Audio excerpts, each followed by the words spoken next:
Hey guys, it's Divyansh, welcome back to another episode of match review. और भाई world cup से पहले का ये आखिरी हफ्ता चल रहा है प्रीमियर लीग का, जहाँ पे majority of the matches almost complete हो चुके हैं। यूनाइटेड का मैच आज है, जिसपे हम फुटबॉल डेली के एपिसोड में बात करेंगे, लेकिन आज के इस एपिसोड की हम बात करें तो इंटरेस्टिंग चीज़ें हुई हैं। सबसे पहले अगर हम कुछ स्टैट पैडलिंग ही कर लें तो 2007 के बाद पहली बार ऐसा हो रहा है कि आर्सेनल क्रिसमस पे टॉप ऑफ द टेबल है। उसी के साथ अगर हम बात करें न्यूकासल यूनाइटेड की, तो मेरे को लगता है कि अब ये टॉप 6 नहीं है, टॉप 7 है। मानो ना मानो, इस पॉइंट ऑफ टाइम पे न्यूकासल की तारीफ करने के अलावा तुम कुछ भी नहीं कर सकते, क्योंकि एक्चुअली में उन्होंने पैसा खर्च ही नहीं करा है। जो भी किया है उन्होंने यहाँ पर सिर्फ और सिर्फ मिनिमम कॉस्ट के साथ, प्रॉपर एफिशिएंसी के साथ एक प्रॉपर प्लान बिल्ड किया है। इसी तरह अगर चेल्सी की बात करें तो चेल्सी इज लाइक अंधेरे गली में चल रहे हैं। दे डोंट नो, वही मान रहे हैं कि ये जो गली है बिल्कुल अंधेरे में, जहाँ बिल्कुल लाइट नहीं है, ये इस समय कहीं ना कहीं ग्राहम पॉटर का एक इनिशियल फेज है। और इसके बाद जब गली एंड होगी तो एक लाइट ही लाइट होगी, मतलब बिल्कुल ही गोल्डन टेम्पल वाली रोशनी में हम आ जाएंगे, गोल्ड बिल्कुल वो दिखने को मिलेगा। और यहाँ पर कहीं ना कहीं ग्राहम पॉटर के अंडर हमारा जो एरा है वो बहुत बढ़िया होगा। लेकिन इट्स एन इफ सिचुएशन। अगर इसकी other side of the story की बात करें तो ऐसा भी हो सकता है कि एक्चुअली में इस गली के बाद तुम खाई में गिर जाओ, क्योंकि एक्चुअली में अगर हम बात करें चेल्सी की, लेकिन हम थोड़ा सा देखो अगर पीरियोडिकली चले ना। लेकिन सबसे पहले बात करते हैं यहाँ पर मैनचेस्टर सिटी के मैच को लेके। अ बिग सेटबैक, क्योंकि यहां पर अब आप 5 पॉइंट पीछे हो गए आर्सेनल से। और ये तुमको पता है कि आर्सेनल की अगर हम बात करें तो इस समय आर्सेनल सब एक्सपेक्ट तो कर रहे हैं कि आर्सेनल कभी ना कभी तो गिर ही जाएगी। आर्सेनल आज नहीं तो कल एक गंदा परफॉर्म करेगी। नहीं तो ठीक है, जब आर्सेनल वर्सेस मैनचेस्टर सिटी होगा तब तो सिटी के पास 3 पॉइंट आ ही जाएंगे। लेकिन सिटी ये जो मैचेस ड्रॉप कर रही है, ये जो पॉइंट्स ड्रॉप कर रही है, बहुत बड़ी चीज है। क्योंकि अगर कोई ये कह रहा है कि ठीक है वर्ल्ड कप का ब्रेक आ गया, जो कि मैं मानता भी हूं कि जो टीम्स यहाँ पर एक गंदे पैच के साथ जा रही है, चाहे चेल्सी की बात करें, अब यहाँ पर सिटी हार गई, उसके बाद अगर लिवरपूल की बात करें तो वो भी अपनी चीजों को समेट सकते हैं। तो इनके लिए अच्छा है क्योंकि वर्ल्ड कप ब्रेक आ जाएगा और यहाँ पर ये इस चीज़ को रिपेयर कर सकते हैं। भाई अगर आर्सेनल की बात करें, उनके लिए एक गंदी चीज़ है कि आर्सेनल का अच्छा रिदम चल रहा है, अच्छा मोमेंटम चल रहा है, और ऐसे में कहीं ना कहीं वर्ल्ड कप का ब्रेक आ गया तो इनका मोमेंटम टूट जाएगा। और गॉड नोस कि जब वर्ल्ड कप के बाद हम वापस से 26 दिसंबर को मिलेंगे तो इनकी परफॉर्मेंस कैसी होगी। लेकिन ये दोनों साइड के लिए है, मतलब ये उनके लिए भी है डेफिनेटली भाई, जिनके लिए जो बुरा खेल रहे हैं क्या पता वो और ज़्यादा बुरा खेले, और इनके लिए भी कि जो अच्छा खेल रहे हैं क्या पता ये सही में और चीज़ों को इंप्रूव करके अच्छा खेल जाए। तो ये एक बहुत स्ट्रॉन्ग ओपिनियन नहीं है। लेकिन अगर इस सिटी के मैच की बात करूँ, देखो 2-3 की पॉइंट्स जो मैंने यहाँ पर टेक किए हैं। सबसे पहले हालैंड का आज लिटरली बुरा दिन था। यस, आप 20-25 टच ले रहे हैं, जो कि बुरी बात नहीं है। देखो मैंने कभी हालैंड के गेम में इंक्लूड होने को लेके कभी इतना तरीके से नहीं जज किया है कि कितनी उसकी अच्छी परफॉर्मेंस रही है। लेकिन आप स्टिल अगर आपने मैच देखा तो आपको समझ में आ जाएगा कि हालैंड एक्चुअली में जो चीज़ उसको करनी है वो भी वो नहीं कर पाया। अगर हम बात करें 0 शॉट्स ऑन टारगेट है, 0 बिग चांसेस है, और ऑफ कोर्स यहाँ पर 0 गोल्स हैं। आप देखो सिटी अगर 29-30 शॉट मार रही है तो डेफिनेटली यहाँ पर आप एक्सपेक्ट करोगे कि 2-3 गोल तो आए, जबकि आपके पास गुंडोगन भी है, आपके पास बर्नार्डो भी है, आपके पास केविन डी ब्रुयने भी है, आपके पास स्टैक्ड मिडफील्ड है, but still you were lacking in scoring the chances. और ये चीज तब हो रही है जब हालैंड है, और हालैंड के देख रहे हैं कि अब तो वो भी आर्ग्यूमेंट चला गया कि यार अर्लिंग हालैंड को भी टाइम लगेगा, बिकॉज हालैंड ने स्ट्रेट फॉरवर्ड आते ही यहाँ पर इस तरीके से हाइप क्रिएट कर दी, इस तरीके से अपनी स्किल्स को शो किया है कि यहाँ पर बहुत कुछ एक्सपेक्टेशंस होती हैं। अब मैं सिंगल आउट यहाँ पर हालैंड को नहीं कहूँगा, बल्कि मैं एक चीज़ यहाँ पर और कह सकता हूँ कि देखो मेरे को लगता है कि यहाँ पर आपकी जो परफॉर्मेंस थी वो काफ़ी खराब थी कुछ प्लेयर्स की, चाहे हम कंसेलो की बात करें, चाहे हम थोड़ा गुंडोगन की बात करें, लेकिन ओवरऑल परफॉर्मेंस उनके स्टैंडर्ड से आज थोड़ी नीचे की थी। तीसरा जो पॉइंट मेरे को लगता है वो है यहाँ पर आप काउंटर अटैक पे बहुत वल्नरेबल हो।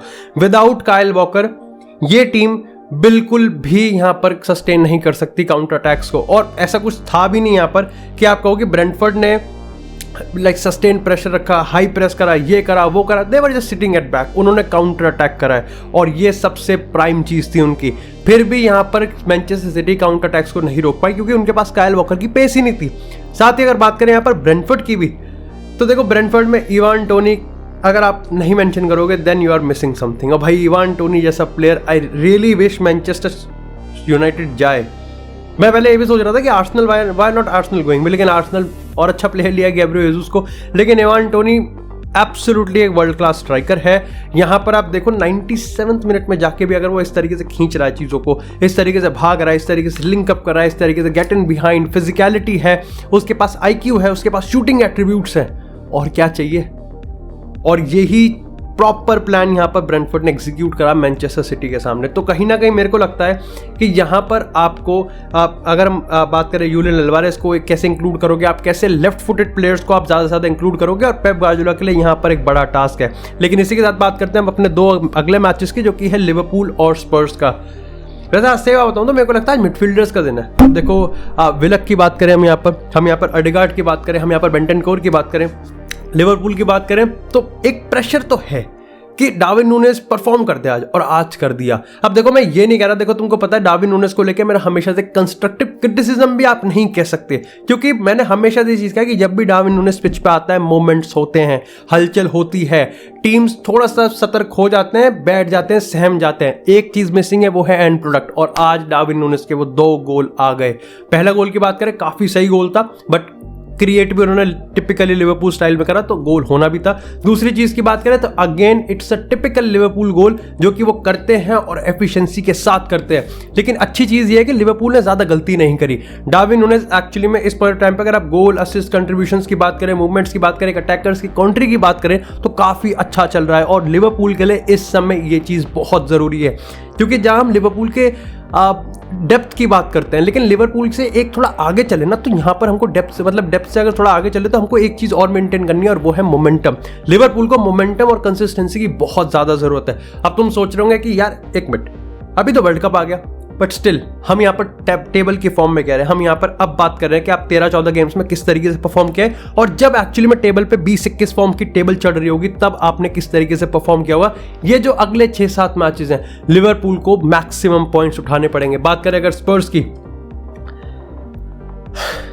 देखो वो डिबेट तो चलती रहेगी। अब ये तो मेरे को पता था कि देखो स्पर्स और लीड्स का मैच बहुत इंटरेस्टिंग होगा, और हमेशा से होता भी है, क्योंकि स्पर्स की बात करें वो कितना भी अच्छा करे, खुलेंगे तो वो हैं। और लेकिन जिस तरीके से गोल पड़ रहे थे टापे पे टापे, मतलब टापे मारे जा रहे थे भाई, लिटरली कोई कहीं से भी सूत रहा और कहीं से भी गोल जा रहे हैं। इट वॉज मजा आ गया, मतलब ये तो माइंड ब्लोइंग ही मैच था, मजा ही आ गया इस मैच में। लेकिन स्टैंड आउट परफॉर्मेंस आती है बेंटनकोर की।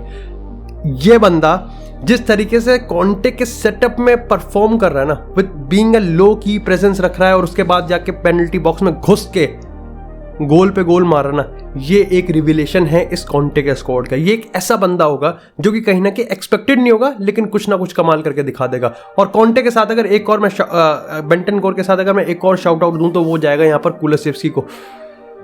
ही create things, he make things happen. और मैं सही बता रहा हूँ, आई थिंक ह्यूमिन Son, Harry Kane and Kulusevski अगर ये साथ में आ जाएं, अभी तो खैर ह्यूमिन सॉन यहाँ पर इंजर्ड है, लेकिन जिस तरीके से टीम्स चल रही हैं, ये बहुत ही सही अटैक क्रिएट कर सकते हैं। विद बेंटनकोर की हम बात करें, बिसूमा है और अच्छा है। तो आने वाले टाइम में ये चीज़ मैंने इसलिए भी इंक्लूड करी कि कॉन्टे का अगर तुम यहाँ पर बात करोगे तो बार बार एक ही चीज़ को रिपीट कर रहा है कि ट्रांसफर मार्केट में आपको जाना पड़ेगा, आपको अपने आप को इंक्लूड करना पड़ेगा, इन्वेस्ट करना पड़ेगा, रिक्रूट करना पड़ेगा, और आपको परफॉर्म करना पड़ेगा। And why is this important? क्योंकि नंबर 4 पे इस समय टॉटनहम बनी हुई है प्रीमियर लीग में, और मैनचेस्टर यूनाइटेड अगर अपने दोनों मैच जीत गई तो आई थिंक गोल डिफरेंस पे तो अभी हम पीछे रहेंगे, बट स्टिल चेल्सी भी है, लिवरपूल भी है और मैनचेस्टर यूनाइटेड भी है। तो टॉटनहम की हालत थोड़ी पतली है। न्यूकासल को मैं इसलिए नहीं काउंट कर रहा क्योंकि अभी बात बताऊंगा मैं तुमको कि न्यूकासल की मैं बात क्यों नहीं कर रहा हूं। लेकिन यहां पर आपको पता है कि अब कहीं ना कहीं स्पर्स उस स्टेज में आ गई है जहां पर या तो वो एंटोनियो कॉन्टे का पूरा सपोर्ट कर सकें, दैट इज रिस्की, या फिर सेफ खेल के हम तो नहीं, बस इतना ही अच्छा चल रहा है, एंटोनियो कॉन्टे इसमें ही काम कर, और वो काम नहीं करेगा, वो बिल्कुल नहीं करेगा। एंड इट्स नॉट कि मैं उसके प्रोफेशनल एथिक्स को सवाल उस पर क्वेश्चन कर रहा हूँ, इट्स बिकॉज उसका वर्क स्टाइल ऐसा है ही नहीं। ही नीड्स, क्या तुम एक्चुअली में कर सकते हो कि जोसे मूरिन्हो यार देख तेरे को करना पड़े, देखो यार वो Jose Mourinho, he is one of, for me is definitely one of the best managers in the world, और उसने ये चीज़ करा है, उसने हमेशा अपने क्रिटिक्स को गलत प्रूफ किया। लेकिन एक चीज़ जो उसको हमेशा चाहिए वो है इन्वेस्टमेंट, उसको इन्वेस्टमेंट चाहिए, उसको अपने स्क्वाड को अपनी तरीके से मोल्ड करना है। उसको ये नहीं है कि हाँ यार थोड़ा सा पैसा खर्च कर लेते हैं, नए घर में आए तो थोड़ी सी फर्नीचर वगैरह लेते हैं ना, उसको अपने तरीके के प्लेयर्स चाहिए, और कॉन्टे को भी अपने तरीके के प्लेयर्स चाहिए। तो या तो स्पर्स रिस्क खेल सकती है, गो इन द ट्रांसफर मार्केट और पैसे खर्च करके प्लेयर्स लेके आओ, कॉन्टे को सपोर्ट करो, लेट्स सी कॉन्टे कहाँ तक लेके जाएगा, या फिर आप सेफ खेल के पीछे बैठ सकते हो। और मेरे लिए I think they should take the risk now, क्योंकि यही मोमेंट है। अगर आप इस बार रेस में पीछे रह गए न्यूकासल चढ़ रही है, बाकी टीम्स चढ़ रही हैं, ब्राइटन की बात करें और भी बहुत अंडररेटेड टीम्स हैं, और ऊपर से टॉप 6 तो बिग 6 तो ऑलरेडी इतना स्टैक्ड है, स्पर्स रेस में पीछे छूट जाएगी। लेकिन इसी के साथ यार अब बात करते हैं थोड़ी सी यहाँ पर चेल्सी वर्सेस न्यूकासल के मैच की। देखो ग्राहम पॉटर कहीं ना कहीं अब अपने पैर पर कुल्हाड़ी मार रहा है, और मैं इसलिए कह रहा हूँ क्योंकि देखो ग्राहम पॉटर को मैंने इतना एक्सक्लूसिवली वीक इन वीक आउट नहीं देखा है, लेकिन जब भी क्रूशियल मैचेस आए मैंने ग्राहम पॉटर की टीम को जरूर देखा, और हमेशा से उसकी स्टार्टिंग 11 पे ही कंप्लेन रहती है।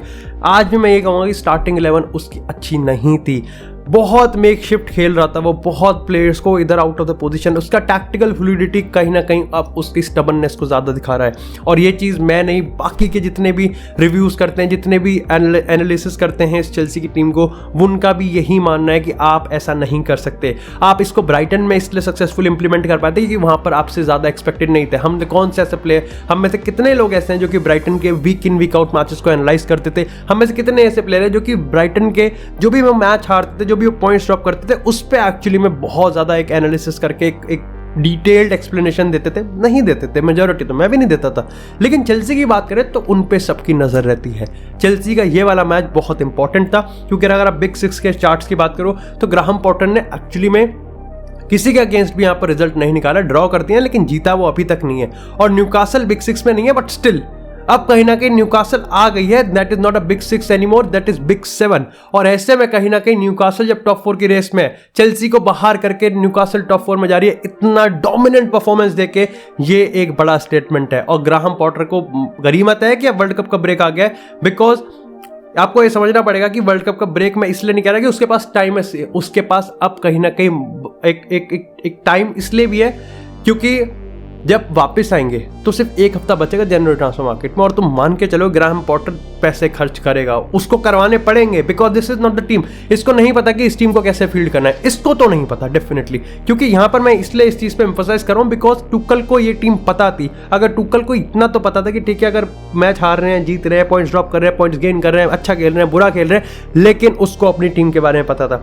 उसको पता था कि मेरे को टीम, ग्राहम पॉटर के पास डेफिनेटली एक प्लान है। और लॉन्ग टर्म की अगर हम बात करते हैं तो आपको पेशेंस रखना पड़ता है, लेकिन then you have to improve and then you have to recruit. ऐसे में कहीं ना कहीं आपको कवर लेके आने पड़ेंगे। आपको अपने फुल बैक्स की हम बात करें, आपको अपने मिडफील्ड की बात करें, आपको जिस तरीके का फुटबॉल खिलाना है आप उस तरीके के प्लेयर्स लेके आओ, व्हाई नॉट।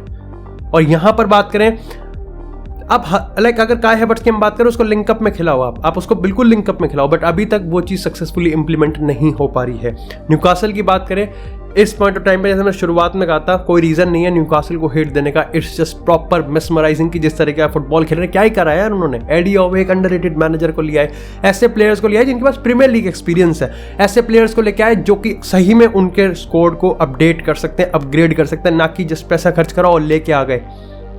रीबिल्ड बहुत स्लो करा है लेकिन बहुत इफेक्टिव करा है। आप देखो कि जहां पर जो भी चीज़ हुई है वो उनकी इन हाउस सॉल्यूशन हुई है। ब्रूनो गमारेश की हम बात करें, जो लिंटन की हम बात करें, विलक की हम बात करें, यहाँ पर अगर पीछे स्टीव बॉटमन की हम बात करें, आगे के हम प्लेयर्स की बात करें, केविन ट्रिपियर की हम बात करें, किरण ट्रिपियर की हम बात करें, कितने बढ़िया खेल रहे हैं। And like I am so amazed कि किस कॉन्फिडेंस के साथ यहाँ पर ये अटैक कर रहे हैं, मतलब कोई डर ही नहीं है। और ऐसा नहीं है कि चेल्सी के पास मौके नहीं थे, चेल्सी के पास बतेरे मौके थे, चेल्सी कर सकती थी। चेल्सी यहाँ पर हम बात करें, गैलेगर की बात करें, मेसन माउंट की हम बात करें, ब्रोवा की बात करें, तो तीनों कहीं ना कहीं वाइट से काउंटर करने की कोशिश कर रहे थे, लेकिन न्यूकासल वर कॉन्फिडेंट, दे वर एग्रेसिव। मेरे को यर्गन क्लॉप की बेस्ट लिवरपूल की याद आ गई थी कि हाँ ये उसी का एक प्रीमेच्योर वर्जन है। लेकिन इसी के साथ यार बात कर, और न्यूकासल यूनाइटेड लिटरली मेरे को नहीं लगता कि पॉइंट्स इतने आराम से ड्रॉप करने वाली है, चाहे वो यूनाइटेड की बात हो, सिटी की बात हो, आर्सेनल की बात हो, लिवरपूल की बात हो। आर्सेनल छोड़ देते हैं, सिटी भी छोड़ देते हैं, बाकी की अगर नीचे की बात करें तो पायदान पे न्यूकासल बहुत मुश्किल है। लेकिन इसी के साथ बात करते हैं अपने रात के आखिरी मैच की, जो कि था आर्सेनल वर्सेस वुल्व्स का, और यहाँ पर भी गुड मैच। मैं कह रहा हूँ मिडफील्डर अर्डेगार्ड, तुम देखो अर्डेगार्ड की बात करें, वेरा की बात करें, विलियम सालिबा की बात करें, अच्छा था। वुल्व्स का जो टैक्टिकल प्लान था गुड था, 5 एट द बैक के साथ खेल रहे थे, खेलना पड़ता 4 एट द बैक में पेटीकोट फाड़ देती आर्सेनल, लेकिन ठीक है, स्टिल इट वाज गुड। लेकिन आपको ये चीज़ नोटिस करनी पड़ेगी कि शायद से एक्सपेक्टेड भी था कि वुल्व्स अटैक कर देगी क्योंकि उनके पास टेक्निकल प्लेयर्स हैं, बट कहीं ना कहीं उनके पास एफिशिएंट प्लेयर्स नहीं। आप अगर बेबी ऑयल की बात करें, अगर हम आडामा ट्राओरे की बात करें, बॉल कैरियर की बात करें, एक्सेलरेशन की बात करें, हर में काफ़ी बढ़िया प्लेयर है। एंड प्रोडक्ट चूतिया है, और वो चूतिया कल दिख रहा था, वो चूतिया बनती जब वो हो रही थी, एंड प्रोडक्ट में हग रहे थे। और उसके बाद भी जब आप विलियम सालिबा के अगेंस्ट है, उसकी परफॉर्मेंस बहुत सही निकल के आ रही थी। लेकिन यहाँ पर अगर हम बात करें फुल बैक से क्रिएट करने की, उनके अच्छी चीज़ की, ये तो कंफर्म है ना कि वुल्व्स कोई हाई प्रेस नहीं कर रही थी। वुल्व्स एक्चुअली में ठीक है लो ब्लॉक में बैठी हुई थी, लेकिन एक चीज जो डिफरेंस कल मेरे को दिखा सिटी और आर्सेनल के गेम प्लान में, वो सस्टेन प्रेशर और अच्छे पैटर्न्स की तरफ से। अब कहीं ना कहीं आर्सेनल के प्लेयर्स में भी मैं वो कह सकता हूं कि ये चीज़ों को घुमाने का दम रखते हैं, ये बॉल को पलटाने का दम रखते हैं और गेम को अपने हिसाब से मोल्ड करने का दम रखते हैं। इनके हिसाब से फुटबॉल एक क्ले है, एक फुटबॉल मैच एक क्ले है जिसमें इनको घुमाओगे, जिसमें टर्न करोगे, उस शेप में ले लेते हैं। और आर्सेनल का ये प्लेयर ऐसा करने में बिल्कुल सक्सेसफुल रहते हैं। This was damn impressive. Gabriel Jesus की बात करो, लीडर है। उसके बाद विलियम सालिबा की बात करो, लीडर है। उसके बाद टेक्निकल क्वालिटी में बुकायो साका की बात करें, मार्टिनेल्ली की बात करें, मार्टिन ओडेगार्ड की बात करें, अमेजिंग। सो ये आर्सेनल तो कहीं ना कहीं काफी ज्यादा इंटरेस्टिंग है। बाकी ये मेरी तरफ से एक ब्रीफ डिटेल्ड एलैबोरेटेड तरीके से रिव्यू था जितने सारे मैचेस देखे थे। Thank you so much guys for watching this episode. अगर आपको एपिसोड पसंद आया तो एपिसोड को लाइक करें, चैनल को सब्सक्राइब करें। आपको इस तरह फुटबॉल से एक्सक्लूसिव कंटेंट चैनल पे मिलता रहेगा। तब तक के लिए stay tuned, stay safe and I will see you in next episode.